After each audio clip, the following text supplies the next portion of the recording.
Voilà. Bon les gars, aujourd'hui, j'ai envie de parler d'un sujet qui me tient beaucoup à cœur en tant que moi-même auditeur de rap et qui devrait concerner la majorité des gens qui écoutent du rap.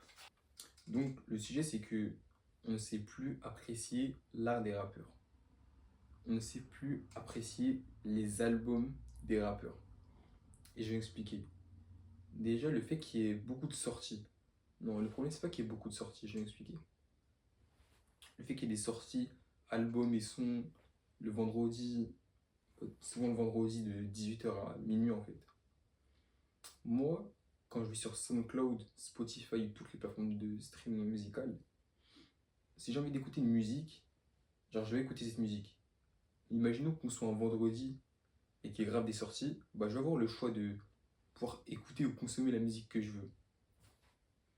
En fait, le fait que j'ai le choix, ça va plus me pousser à vouloir écouter la musique juste pour la consommer et pas me rendre compte de ce que le rappeur il veut me faire passer, le message qu'il veut transmettre. Voilà.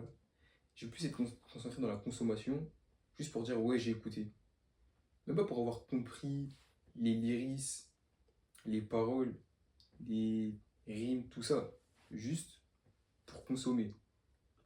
Et je trouve que ça déjà, c'est un premier problème. Et qu'ensuite, la durée de vie, le fait que les gens ils consomment les albums beaucoup plus vite et beaucoup moins longtemps du coup.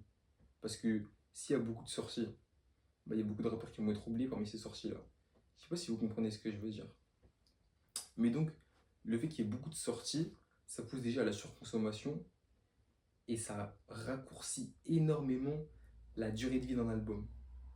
Qui pourrait me citer un album en 2023, pas 2024, qu'il ait écouté de A à Z, de l'intro jusqu'à l'outro, vraiment de la première track jusqu'à la 17e, sans skip ne serait-ce qu'un morceau.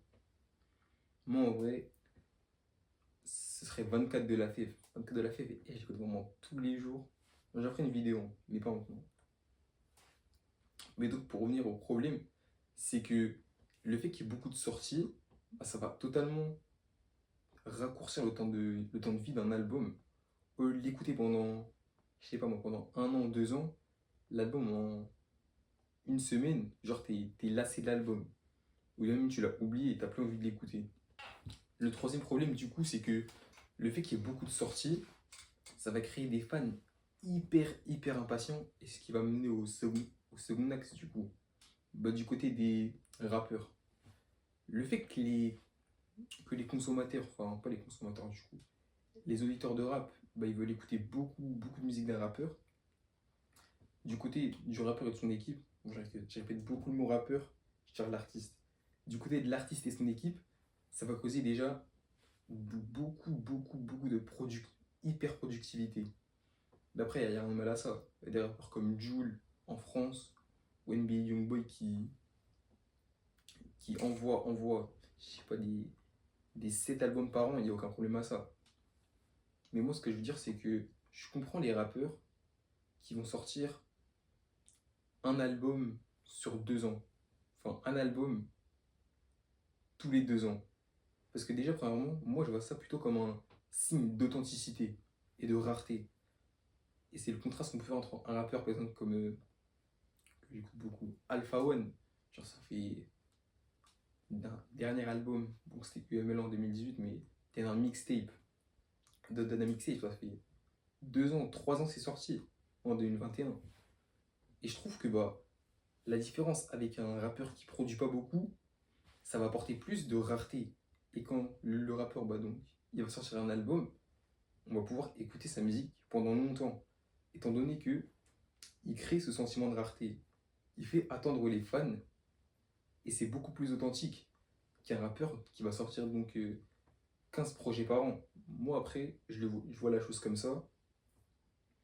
Mais le problème aussi des rappeurs qui sont hyper productifs, c'est que moi, dans ces rapports-là, je vois pas beaucoup de valeur. Parce que je vois pas l'intérêt d'écouter un rappeur qui va sortir beaucoup de sons, qui va sortir beaucoup d'albums. Peut-être c'est son style de rap ou comment il voit la chose, mais je vois pas le truc bénéfique à sortir beaucoup d'albums. Et c'est ce qui renforce du coup la surconsommation et qui rend les auditeurs de rap hyper impatients. Je sais pas si vous voyez où je veux en venir. Et également, le fait de beaucoup produire de musique, je trouve que déjà ça tue le rappeur au long terme parce que les gars, je pense qu'il n'y a pas que moi, hein. On a tous un rappeur en tête qui a produit beaucoup de musique et que maintenant ses flows c'est tout le temps les mêmes, ses paroles c'est tout le temps les mêmes, les ses rimes c'est tout le temps les mêmes. En fait, il n'y a plus de renouveau. C'est tout le temps la même chose étant donné que il a voulu préférer le rap commercial, enfin même pas commercial, la surproductivité à l'authenticité et le fait de sortir des musiques très peu dans dans un écart de temps qui est assez conséquent. Donc, je pense plutôt à Ninho et ses trois derniers albums. Enfin, moi j'ai écouté du Ninho à l'ancienne, mais genre, on voit bien que les gars, il est un peu épuisé. Vous me direz votre avis en commentaire, mais moi, je vois qu'il est clairement épuisé.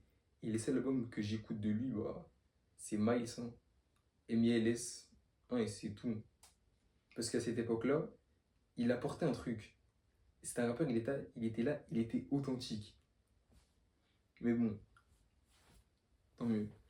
Et donc, les rappeurs qui produisent beaucoup de musique, ça fait que, au long terme, ils sont totalement cramés. Au, au dépourvu, je sais pas si c'est ça le mot. Ouais, moi je vais dire ça, mais sinon je mettrais le mot exact, si je retrouve. Au dépourvu, des consommateurs qui deviennent totalement impatients et créent cette industrie plutôt, de surconsommation et de plus se concentrer sur le vrai message de l'artiste plutôt qu'écouter des musiques sans en comprendre totalement le fond. Il y a une punchline de Booba aussi qui dit ouais, leur classique, dans 2 ans on en reparlera. Et réfléchissez un peu sur cette phrase. Et moi, c'est tout ce que je voulais vous dire, hein. Partagez-moi votre avis en commentaire. Et c'est tout, hein. Continuez à écouter du rap.